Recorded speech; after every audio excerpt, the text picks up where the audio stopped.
రామోజీరావు గారి మృతి తీవ్రమైనటువంటి దిగ్భ్రాంతికి లోను చేసింది.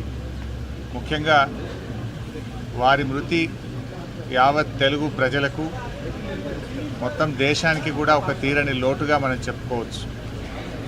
రామోజీరావు గారు తన జీవితంలో ఒక గొప్ప సామాజిక బాధ్యతను నిర్వర్తించారు. అంటే అక్షరానికి కూడా ఒక సామాజిక బాధ్యత ఉందని మరి సమాజానికి చాటి చెప్పి నిరూపించినటువంటి వ్యక్తి రామోజీరావు గారు. అంటే పేద ప్రజల గొంతుకగా తన పత్రికను నిలుపుతూ మరి ఎంతోమంది పేదల పక్షాన నిలబడ్డటువంటి మహనీయుడు. ఇలా పత్రికా రంగంలో మీడియాలో తనకంటూ ఈ రాష్ట్రంలోనే కాదు దేశ విదేశాల్లో ఒక ప్రత్యేకమైన స్థానాన్ని సంపాదించుకున్నటువంటి వ్యక్తి రామోజీరావు గారు. ఉదయాన్నే పత్రిక వచ్చిందంటే జిల్లా ట్యాబ్లెట్ స్టార్ట్ అయినాయంటే అంటే ప్రజలకు పత్రికల్ని చాలా దగ్గరగా చేసినటువంటి వ్యక్తి ఇలా రామోజీరావు గారు.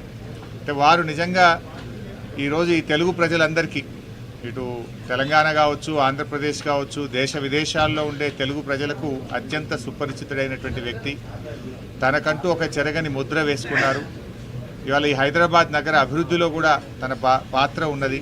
ఇంత గొప్ప ఫిలిం సిటీని నిర్మించడం, ఈ ప్రాంత అభివృద్ధిలో తాను కూడా భాగస్వామ్యమైనటువంటి వ్యక్తి.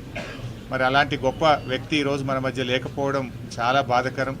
వారి కుటుంబ సభ్యులకు, వారి సన్నిహితులకు, వారందరికీ కూడా మా ప్రగాఢమైనటువంటి సానుభూతిని తెలియజేస్తూ మరి తప్పకుండా వారి పేరు, వారు చేసినటువంటి మంచి కార్యక్రమాలు ఇంకా కొనసాగాలని, ప్రజలకు అందాలని కూడా కోరుకుంటున్నాం.